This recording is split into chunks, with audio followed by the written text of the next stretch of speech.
Which bit of the production process I find the most exciting? I would say when it's done. When the track is finished, when I'm satisfied with the track, that's when I'm happy.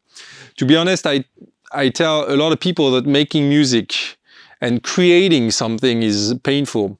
And to me, it is almost making music. I love it. It's exciting, but I love it when it works. I love it when I get something good. And to get that something good, it's a lot of pain. It's a lot of disappointment and a lot of frustration, to be honest. So what I like the most is when I get that magical inspiration, when I feel like, wow, everything I do is perfect. It's exactly what I want, and I get to a result that I love.